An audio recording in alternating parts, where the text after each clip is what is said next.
Hi guys, kakatapos natin gumawa ng ating tinapay na no bake and no steam bread. So ito yun. Ang sarap.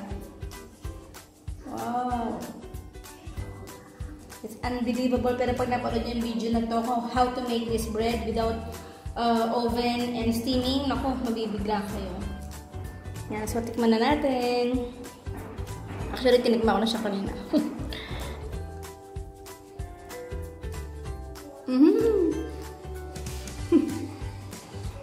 Sarap, grabe.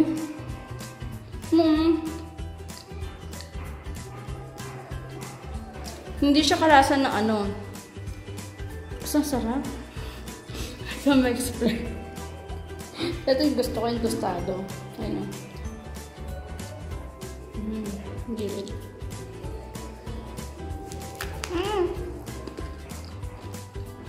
Oh. Ako, ang gusto ko doon Aliana.